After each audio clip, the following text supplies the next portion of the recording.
How resilient are you during these amazing and wonderful times? And also, I have a question to you about, have you ever had to reinvent yourself?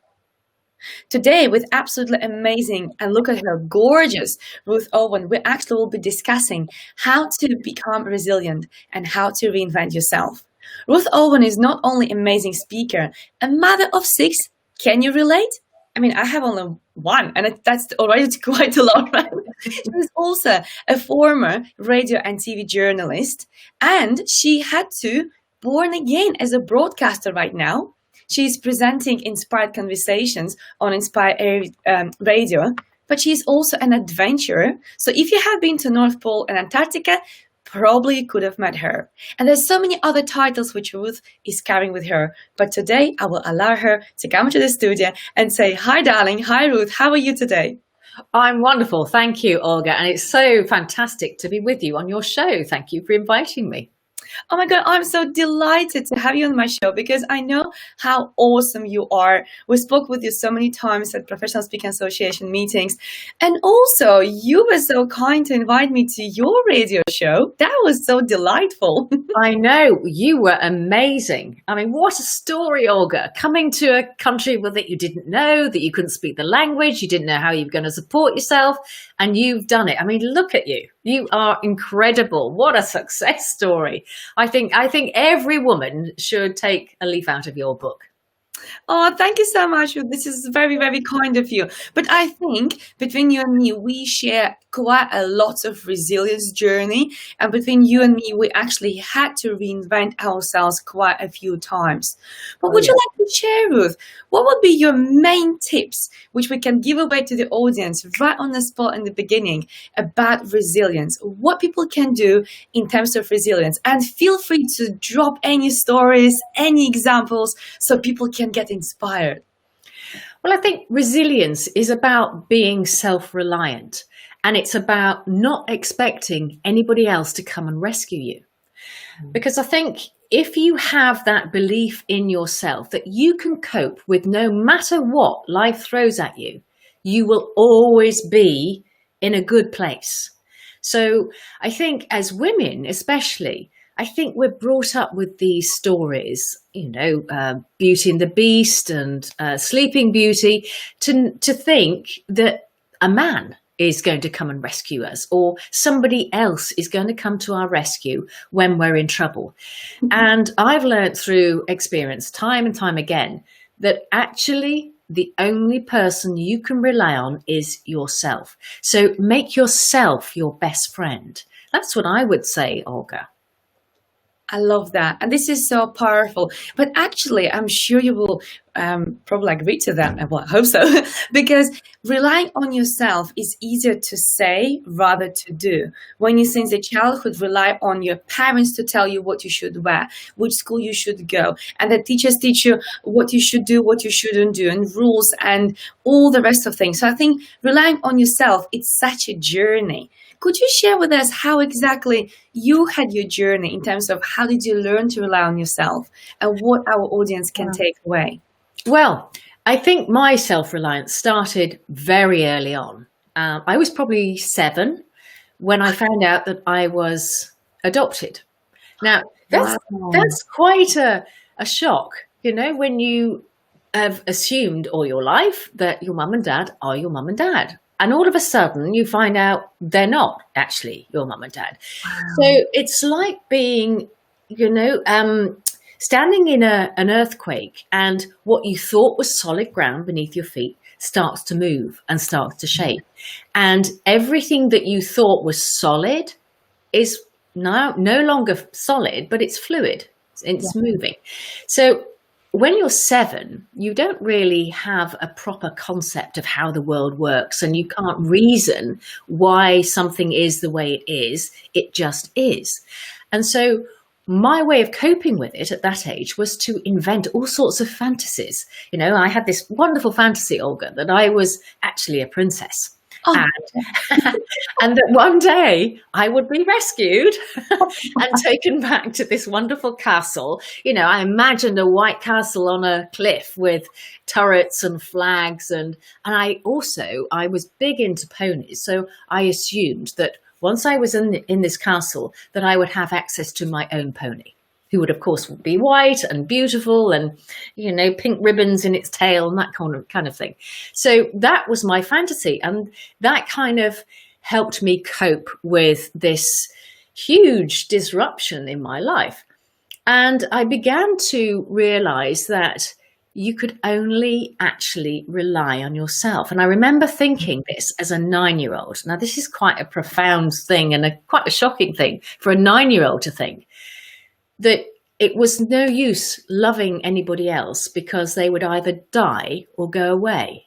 right. And so I kind of built this shell around myself, a protective shell, and I didn't like to let people get too close to me.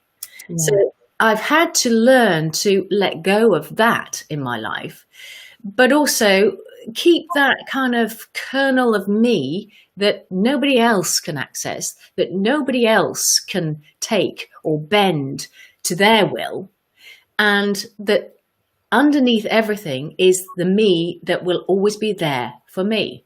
That sounds a bit strange, but I think it's building that inner strength that you are your best friend, as I said earlier. So there's all sorts of ways we can do this, but I think just building your self-reliance, looking after yourself, be kind to yourself.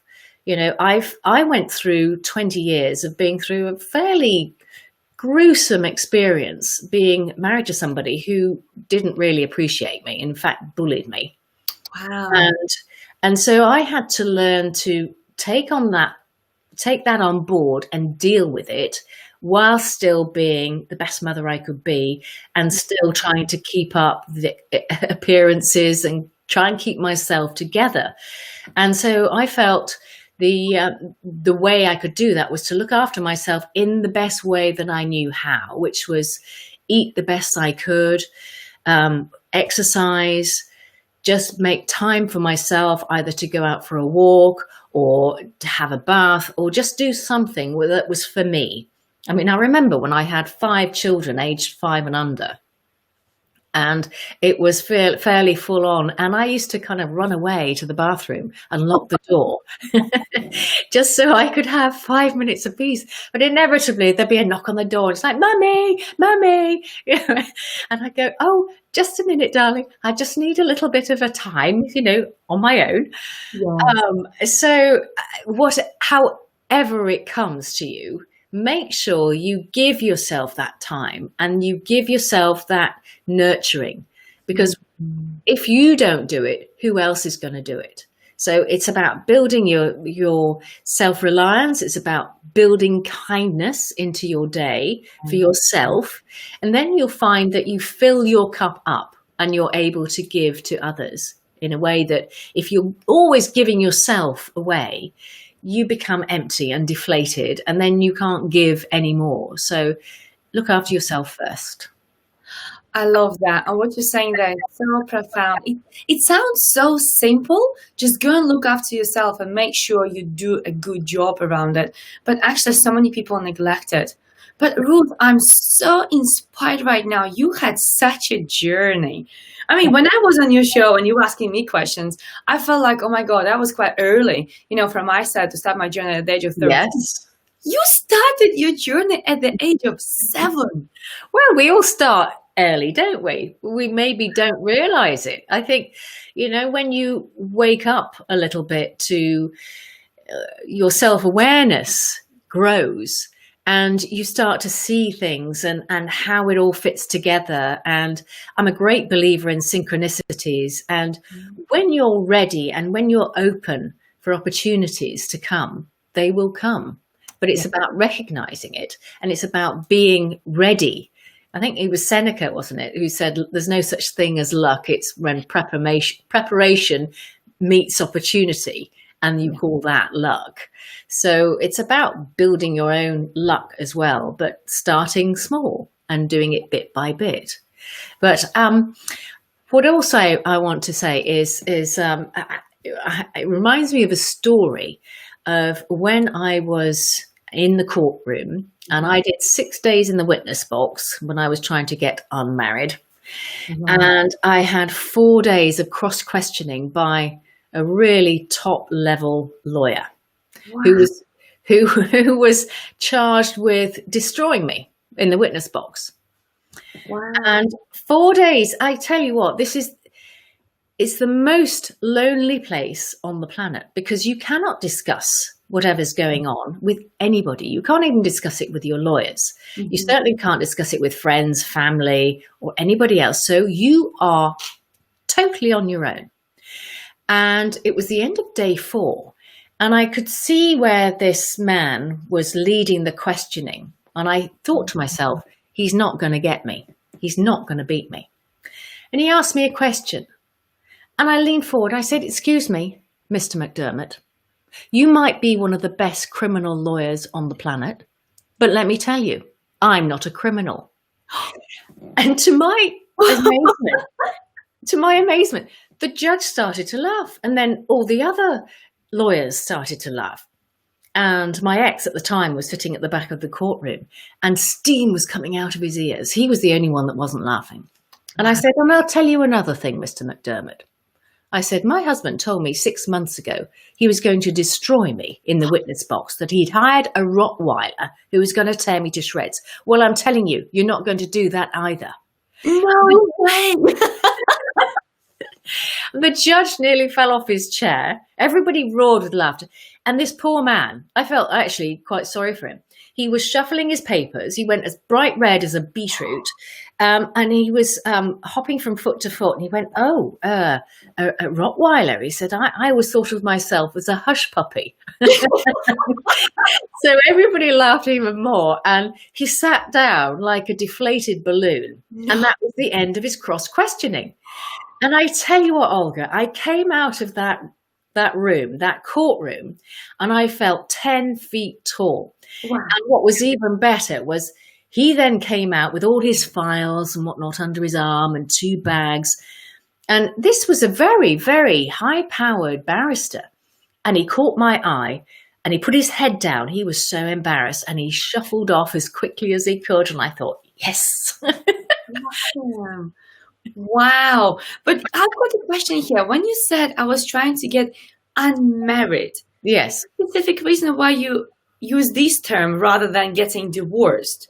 Well, at the time, you see, I lived in Ireland, and you can't just get divorced in Ireland because it's a Catholic country. You have to go through the system of being separated first. Right. So, yes, I had to prove that I had the grounds for asking for a separation. And yeah, there was a whole set of hoops I had to jump through. So that was quite an ordeal. And that went on for 3 years. So. For 3 years. Oh, yeah. Cut off. Honestly, you've done so well. And we have even come on here from Asman Khan. He says, "Bravo, Ruth Owen." Admiration to you, Ruth. This is so admirable. I mean, for you to speak out on day 4, to say something like that. But I mean, probably you were by then already so exhausted and tired and just desperate to get out. Yeah. So, yes. Well, I mean, I was terrible. The first day in the witness box, I was completely at a loss as how to strategize my way out of this. Right. And I made a big mistake in the morning. I drank about 3 cups of chamomile tea to calm my nerves. But in fact, it just almost sent me to sleep. So this guy was cross questioning me, and I was kind of zombied out, So I thought, no, I have to be sharp. I have to be on my game here. So I had to give myself pep talks every night, Olga, and I was staying in a hotel, so I didn't see my children. Yeah. I couldn't speak to anybody. So I literally had to give myself pep talks. And I was talking to my mum, who had passed away a month before. And so I felt that she was there as well, going, come on, Ruth, pull your socks up. You know, you've got to give as good as you get. And I could hear her voice in my head. So it's about recruiting whatever means available to you to give yourself that boost, because you can do it. You can do it no matter what it is. You can get through whatever it is facing you. And if you have that belief, nothing will stop you. Now, just look at Olga. You know, she came to this country and knew nobody. And look at her now. I mean, the followers she has is extraordinary. And Olga, I take my hat off to you, because I don't know anybody who has your guts, determination and sheer willpower to make it. And look at you. You have.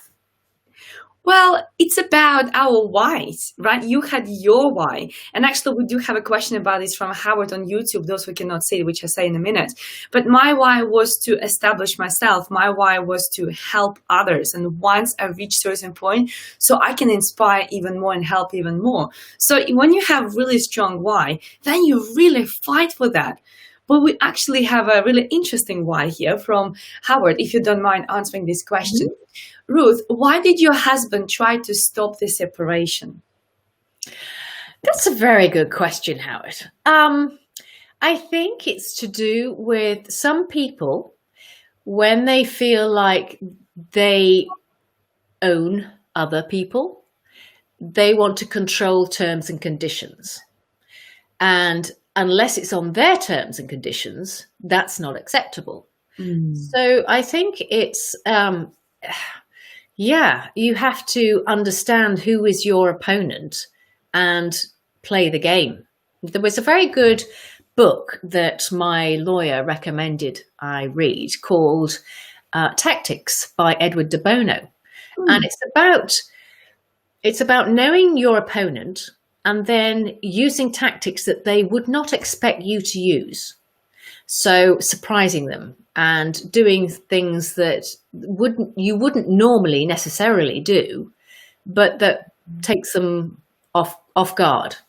Yeah. So I think we all come across people like that who want to dictate to us how we do things, when we do things, with whom we do things. You know, it might be in your work environment, it might be at home, it might be your family, it might be your best friend. But I think if you have a deep sense of who you are and what is acceptable and what isn't acceptable, that's when you can actually deal with people like that in a mature way. And I think for a long time, I felt powerless because I didn't know where the boundaries were. And for a long time, I felt like I was floating on a sea of uncertainty. Mm. And my day depended on whether the sea was going to be calm or whether it was going to be stormy. And I felt like a bit of a piece of driftwood, if you like, a bit of flotsam on the ocean. And I didn't have a sense of being rooted to my own sense of who I was. So for me, that's become really, really important, is to anchor who you are in that sense of self. And then from there, you can do whatever you want. Yeah. So it took me a long time. It took me a very long time to get that sense of who I was and being grounded in myself after, several very traumatic experiences, shall we say. But it's shocking how you came out being so happy and so well established and like a super achiever, because not only you successfully raised your children, which I think is such a job. I mean, I have one and I think it's quite challenging, right? You raised 6, right? Sorry? You raised 6 children, right? I did. Yes, it was amazing because, actually until I was 30, I didn't want any children. Wait, so until 30, you had none and then just 6. Well, I started when I was 35. Oh, wow. Okay, that's interesting.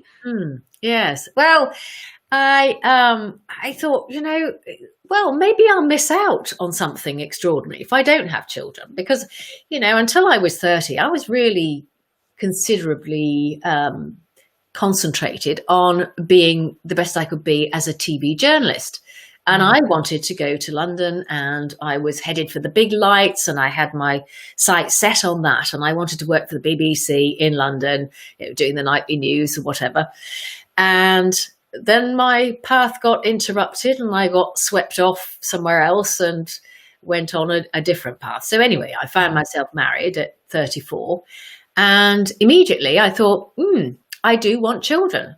So I started having children, and once I started, I didn't stop for 8 years. And I remember waking up one morning, and I had, the youngest was like 2 weeks old, and the oldest had just turned 8. And I said to myself, Ruth, what is going on? How did you find yourself in this situation? But I wouldn't change a thing, Olga. Wow. I think it's been such a magical journey, and I can't imagine not being a mother anymore. And there's nothing wrong with not being a mother, and I think I would have been quite happy if I'd gone down the career route as well. But they are such a gift, and I am so grateful that I was given the opportunity to be a mother. And I was incredibly lucky because I never had any problems. Getting pregnant, being pregnant, giving birth, and then doing it all over again. So I was probably the size of a house for a good few years, but had to bring myself back into shape after all that. So that was an incentive, to get back into shape, because I thought I don't want to be, a typical mother that, not everybody is, but I don't want to be frumpy and large, standing at the school gates. I want to look good. So I do what I can.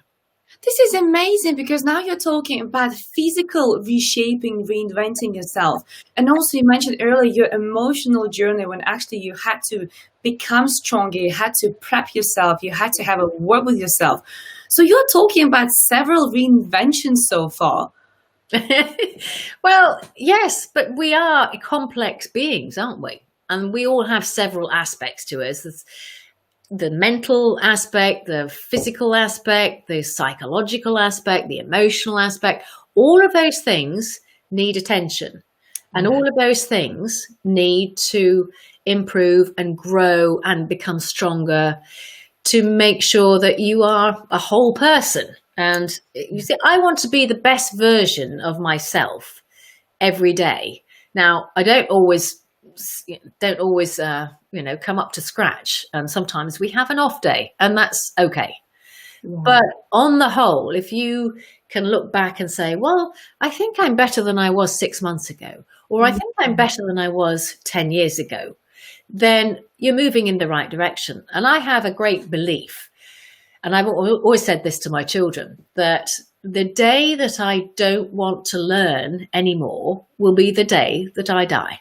Yes. I've got a great story, actually, if I can tell you this story. Of course. Yes, please.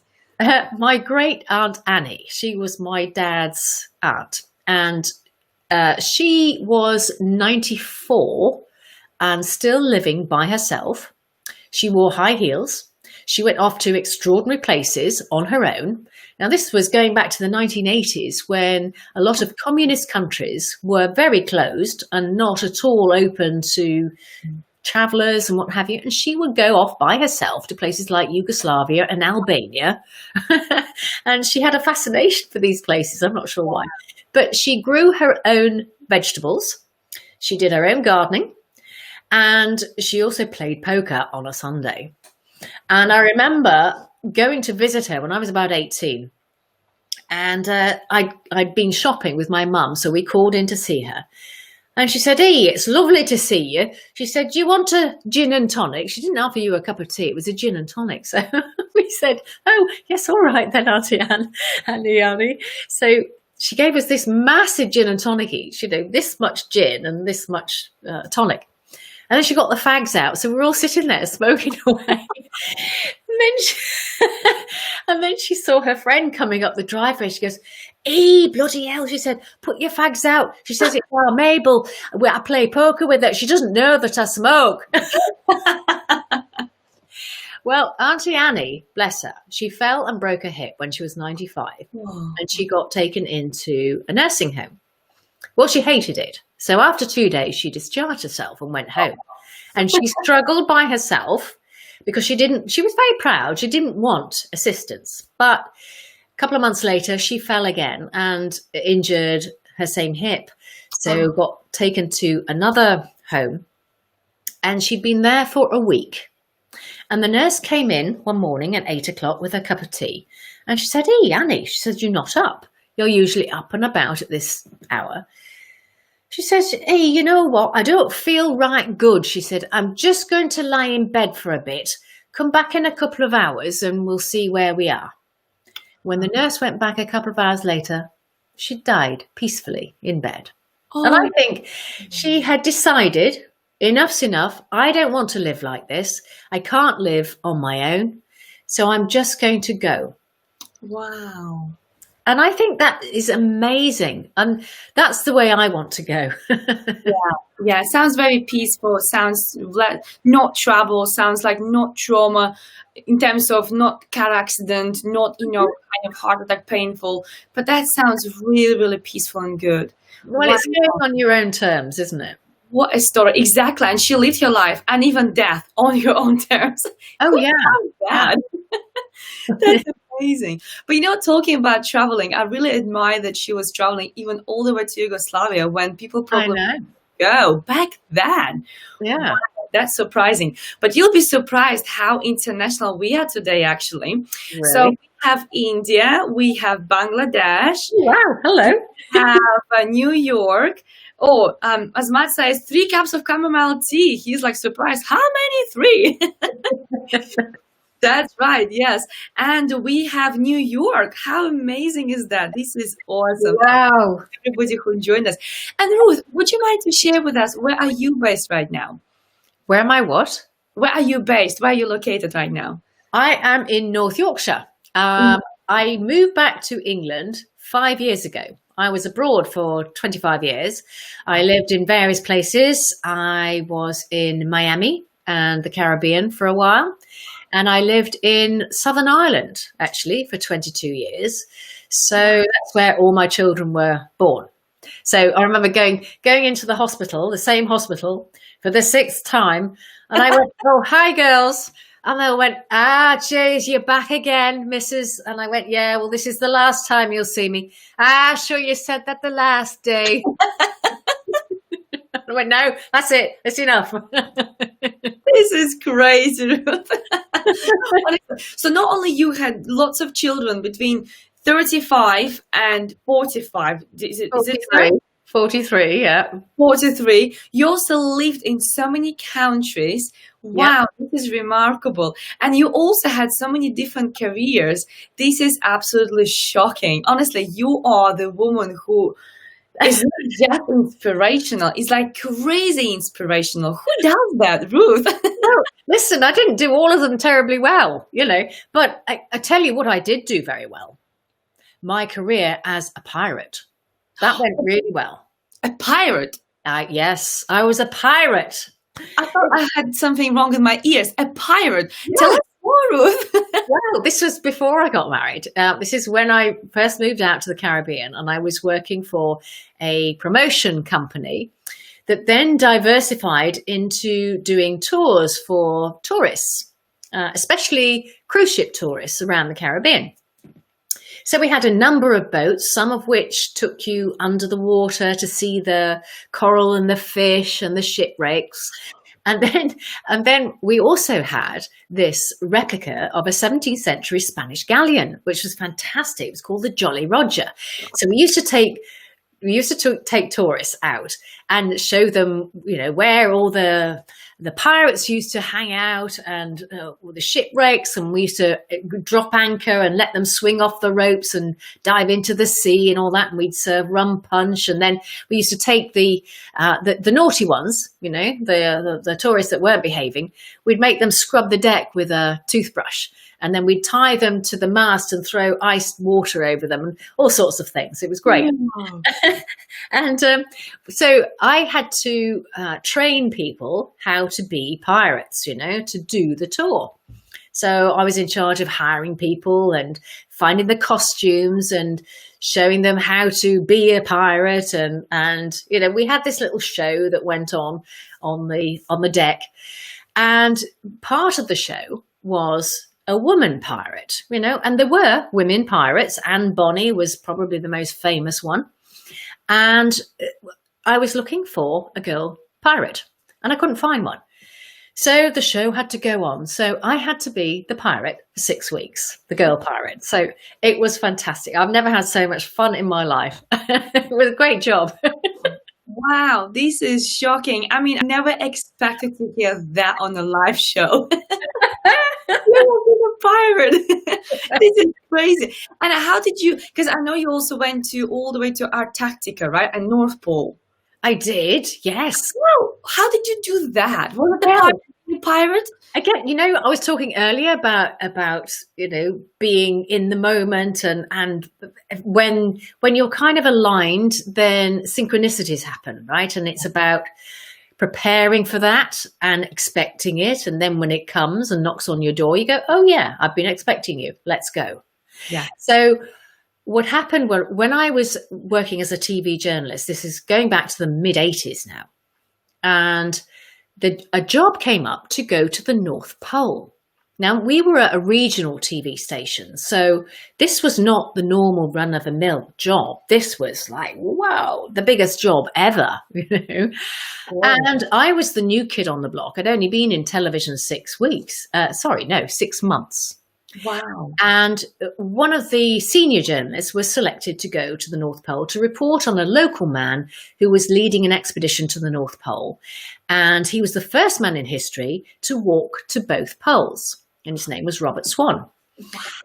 And so, I accepted that, and great, off you go and have a wonderful time. Well, a couple of days later, the editor phoned me up and he said, do you fancy going for a drink after work? And I said, yes, okay. So we're in the pub, as you do. And he says, what are you doing on Monday? And I said, well, that's a strange question. I'm working.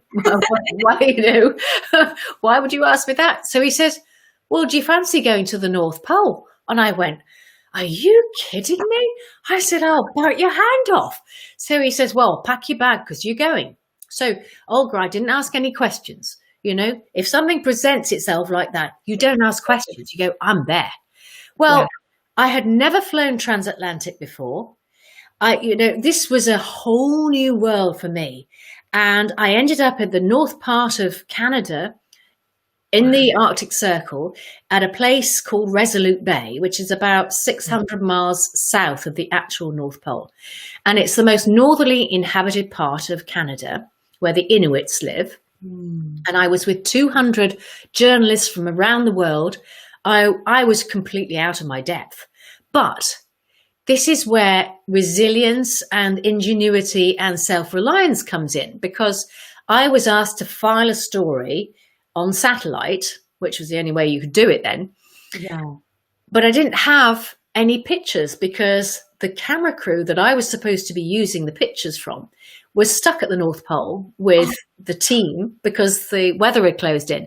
So I had this satellite team at the time booked, but no story because they were stuck at the North Pole, no pictures, and no way of proving I was at the North Pole. And that's the whole point of sending somebody there, so that the TV station could say, see, we've got our person here. Yeah. So I had to beg, steal and borrow some pictures.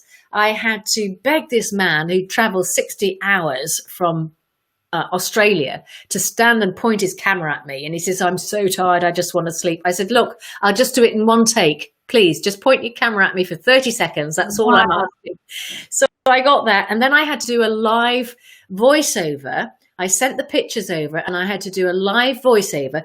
My hands were so cold because it was minus 25 degrees. And I was standing there, with my piece of paper shaking like this, trying to read my writing, and got to the end of it. And I had no idea whether any of it had got transmitted. And then I heard this voice from Newcastle going, that was brilliant. And I nearly jumped in the air. It was so extraordinary. Anyway, what an adventure that was. And then Robert Swan came back with his team the next day. And here's a funny thing. He got off the plane. They'd all been walking for 56 days. They'd Oh, lost an average of 4 stone each, which I don't know how many kilos that is, but it's a lot of kilos. yeah. And he looks around, and there's 200 journalists on the ice there. And he looks around, and he sees me, and I'd never met Robert Swan. And he looks at me and he goes, "Oh, hi, Ruth." And everybody's going, "How does he know you?" I don't Now know. he knows. Now he knows. So the reason that I came to go to Antarctica was because of Robert Swan. When I went into the courthouse for the first day to try and get unmarried, right? Yeah. There's a newspaper open on the desk, and I got there early because I wanted to see what the feel of the room was, how it was going to be. I just wanted to acclimatize myself because I was really absolutely petrified. And there was a newspaper open on the desk. It was like somebody had left it for me with this big article on Robert Swan. Now, you can't make this stuff up, right? Wow. So I know. So I took this article and I kept it for about 4 years. No way. Yes. And then I tracked him down. He was up a mountain somewhere training for his next expedition to Antarctica. And I managed to get hold of him. He called me. He says, "Ruth, I'm going to be in London on the 13th of November. I'll see you at 1:00 underneath the London Eye." So I turned up in London, and there's Rob in his shorts. He always wears shorts, and his bicycle. And we sat and had a chat for a couple of hours. And he says, "I think you should come to Antarctica." So I did. And that's the story. That's how I got there. It was amazing. It's amazing. It just shows how in life everything is always linked together. You might not see where Everything's linked, yes. it is. Yeah, you might not see where exactly this event will lead you to, but if you're just patient, you work on yourself, you stay aligned, you stay open to opportunities, and you accept them and grab them when they come, Yes. then things will always work out. I'm convinced.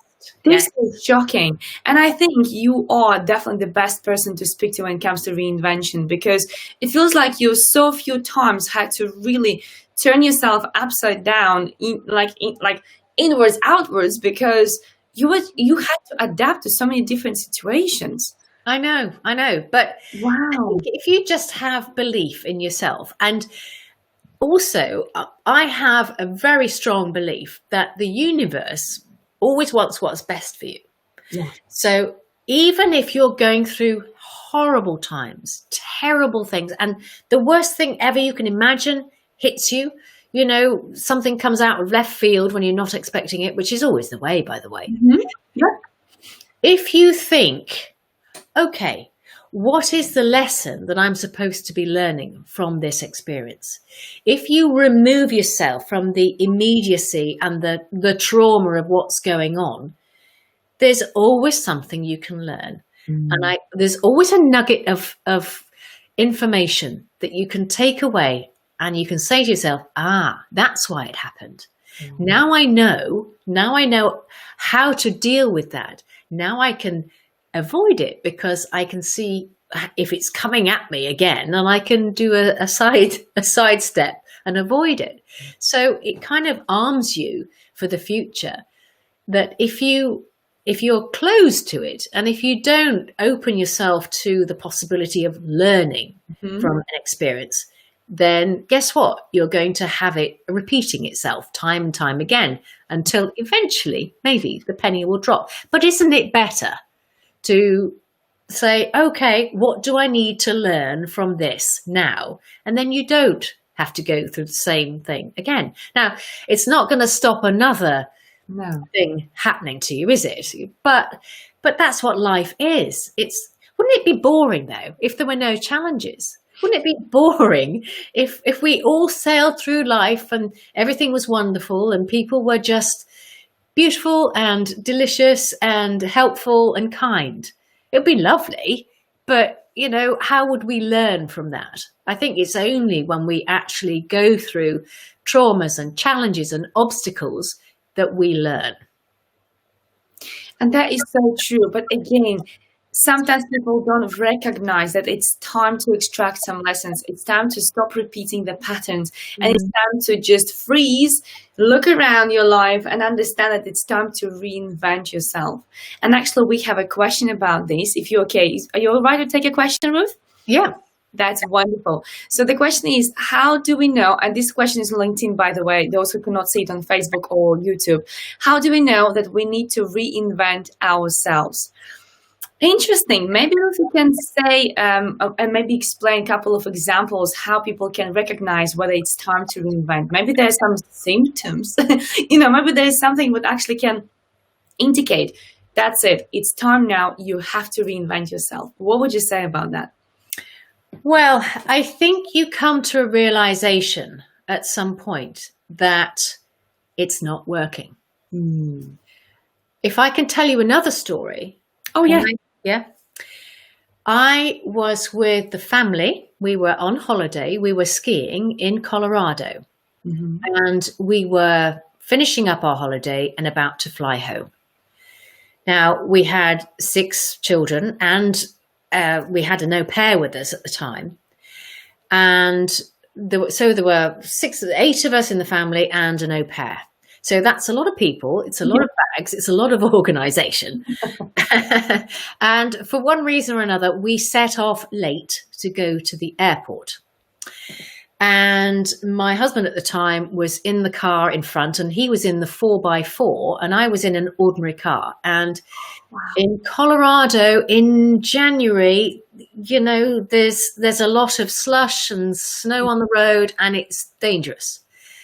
Anyway, because we were late, he set off at a rate of knots, and I was trying to keep up with him on the I-65, the interstate, right? And I was definitely going over the speed limit. Wow. And then I saw the blue light in the mirror behind me. Whoa. And I had to pull over. And I made the big mistake, forgetting that we were in America and things are different in America. But I thought I was doing the right thing by getting out the car. Big mistake. This man got out his gun. He pointed it at me and he told me to turn around. No. He then put handcuffs on me, Olga. I had handcuffs behind me. I was standing by the side of I-65. The cars are whizzing by. It was freezing cold. And he then took me to his patrol car and put me in his patrol car. And I was there for 45 minutes. But you already were late to the plane. Yes.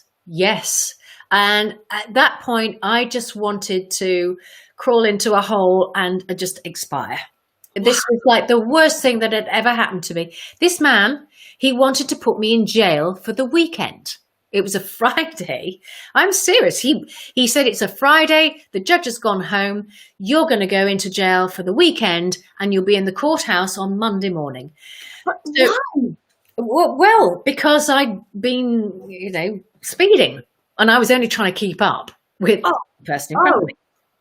So anyway, to cut a long story short, I managed to negotiate for him to let me go with a fine. As long as I could carry on, not going over the speed limit.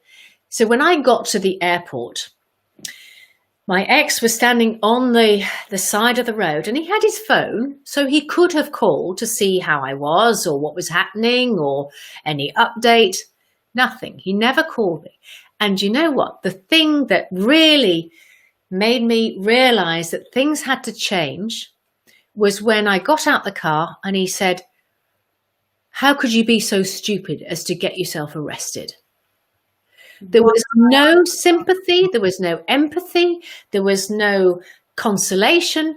He was so mad that I had got myself arrested that he didn't speak to me for 3 weeks. For 3 weeks? For 3 weeks. That's and, emotional. that allowed me time. And I was grateful, actually, that he didn't speak to me for that long because it gave me time to evaluate. Yeah. And I think it doesn't need to be something as dramatic as that. But there comes a point where you stop in your tracks and you think, hang on a minute. There's something wrong with this picture. I'm not feeling good. And then you start to question yourself, well, why is that? And it was a realization that day that I was actually in this marriage on my own. You know, I didn't have a partner. I didn't have a support system. I didn't have somebody who was prepared to comfort me and just be there for me. You know, it was a constant battle. So that was the end of, or that was the beginning of the end, I should say. So every time something happened after that, it was another kind of tick. Yes, this is confirmation that this has to change.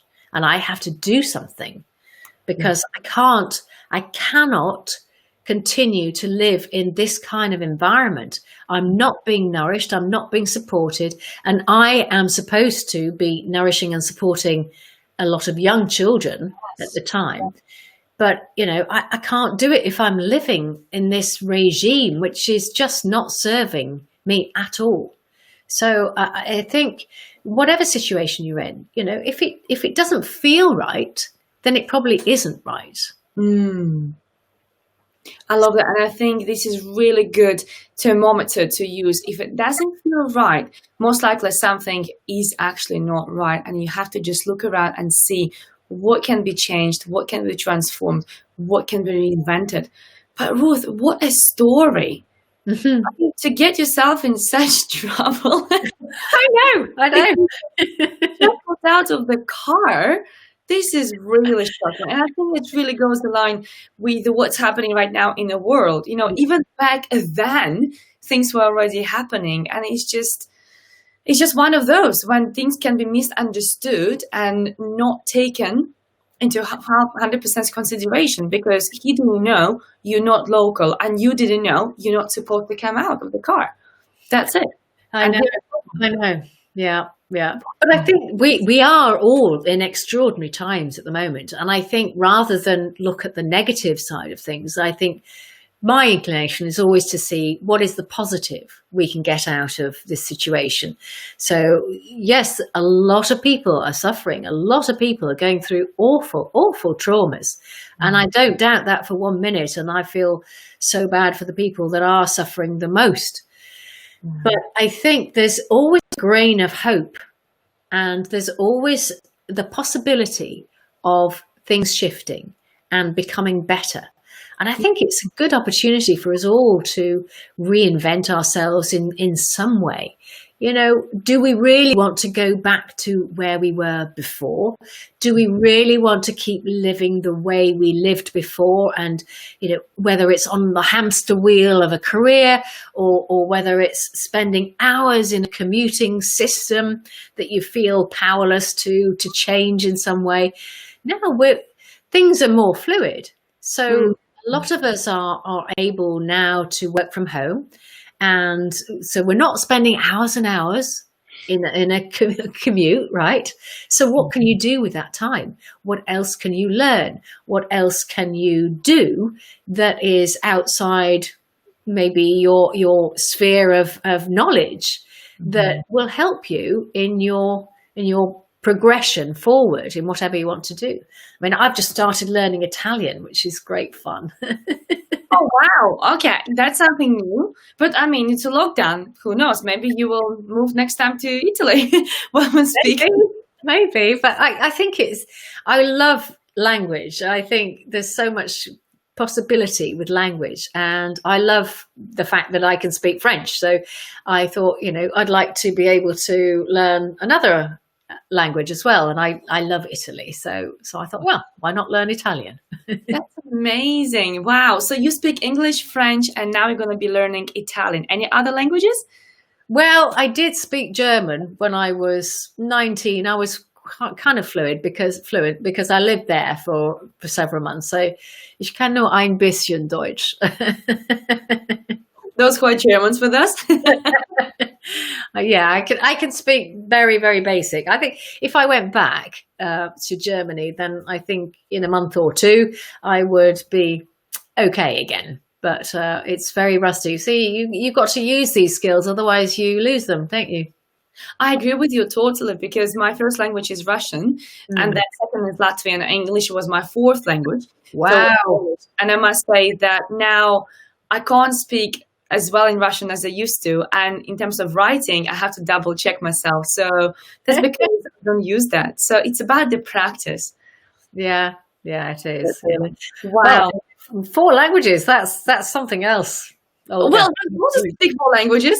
I'm not saying all of them are fluent. Not all of them are fluent. Same like you. My Polish is probably if I would spend a week in Poland, probably I would still catch up and I will probably be able to speak. Just like with your German, if you would go and you spend a week, you will remember, you'll be Mm, able to use. But if you don't use languages, you do tend to forget you them. do. But how come you speak Polish? Oh, that's an interesting story because my grandma, she used to go to school, and back then, even in Belarus, schools were Polish. That's because of the setup, how it was. And Mm. she learned Polish praise, Polish phrase. Pretty much she learned Polish. So when she was speaking to me, I always was thinking that maybe it is Belarusian language because I didn't know what language she speaks to me. So I thought because she's from Belarus, most likely it's a Belarusian language. And only when I came to UK and I met here some Polish people and I was able to understand them, I was surprised. I was like, how come I understand you, but you're not Belarusian? And then my grandma explained that actually she spoke to us in half Russian, half Polish because of the way, how she was brought up and what language she was using. So I learned Polish by accident, really. Oh, wow. Yes. Yeah. But these things happen. And again, it's about using those. But here's actually a question on YouTube about the lockdown. What's the best way to engage yourself during the lockdown? Well, for myself, I cannot actually hear this entire session is actually about what you can do. You should reinvent yourself. Use this time to reinvent yourself. As Ruth said, look at your life, at every area and aspect of your life, and think, what is there I can actually improve? But I wonder, Ruth, what's your opinion? How people can engage themselves during the lockdown? Do you know what? For me, the lockdown was a wonderful opportunity to reconnect with the natural world, to reconnect with myself, to reconnect actually with 4 of my children who happened to be here, which was wonderful.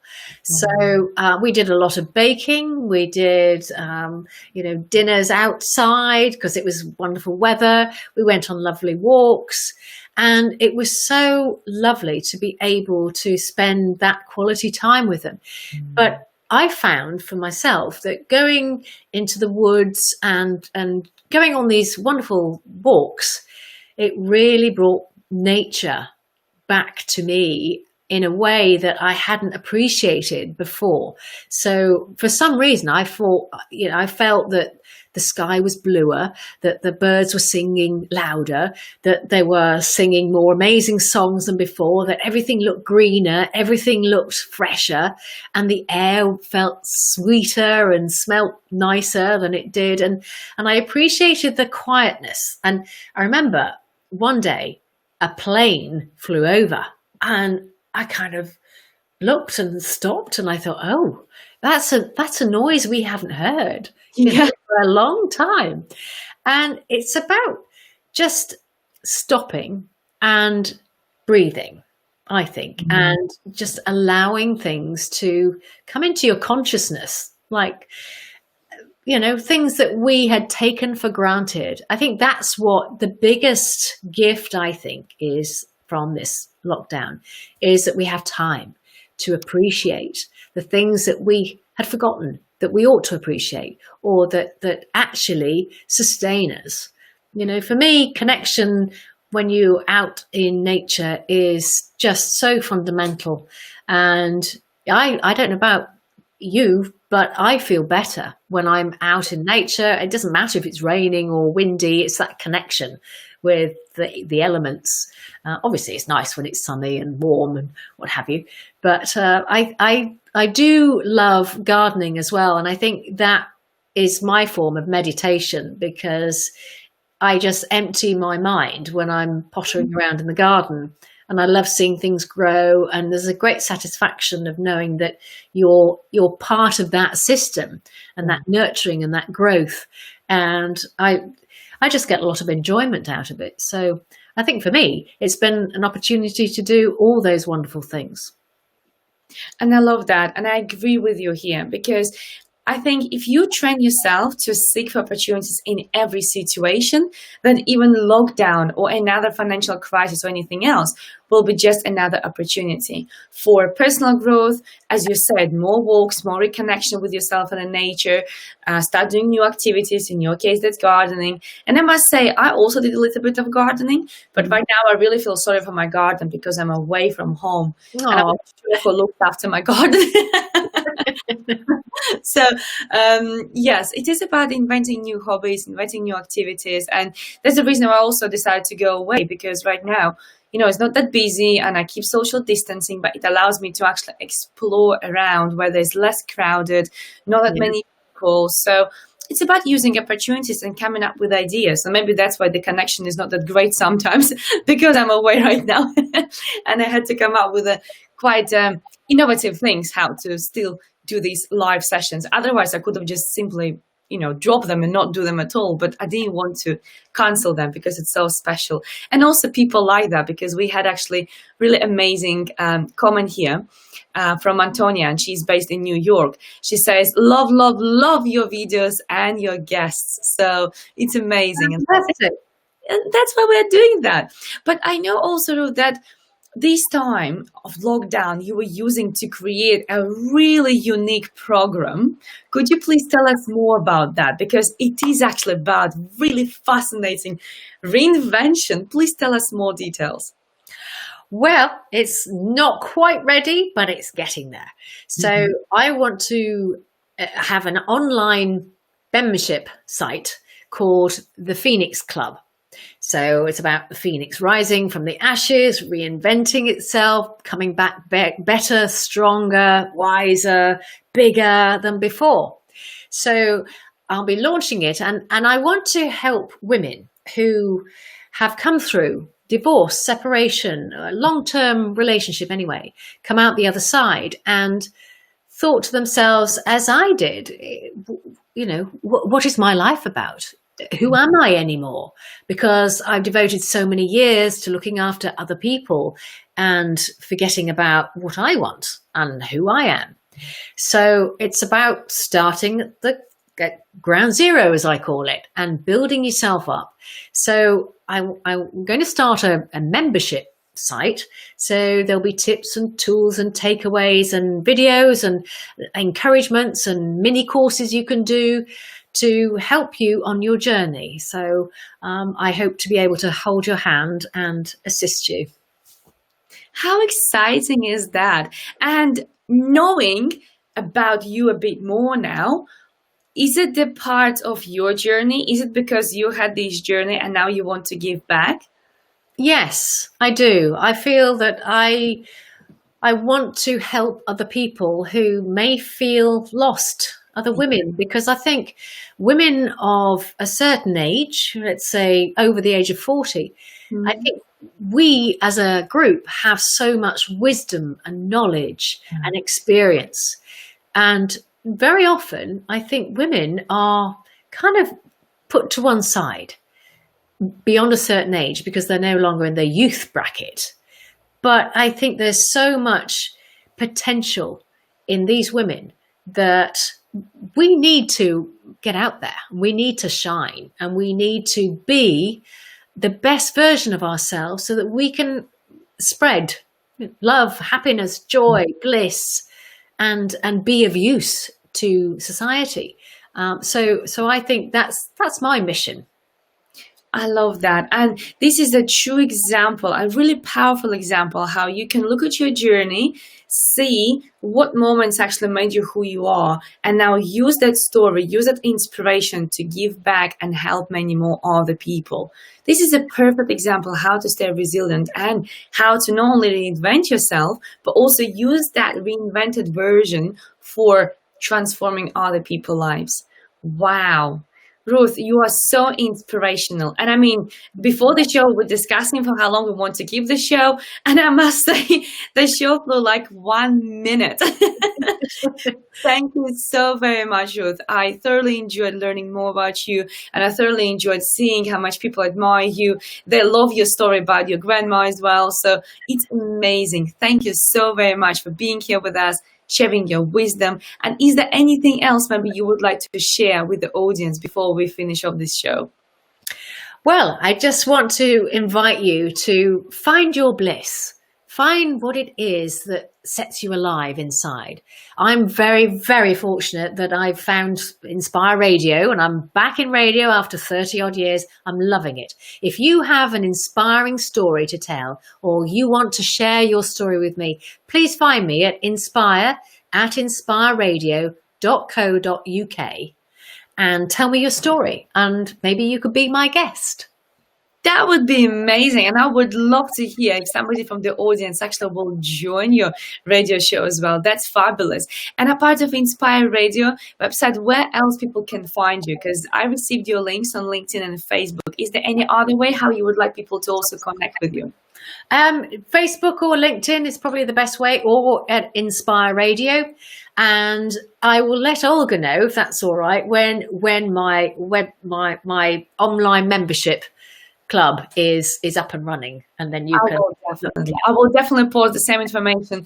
Information about your online program under this video at the same time across YouTube, Facebook, and also LinkedIn, because right now we are streaming onto all three platforms so we can reach out to more people.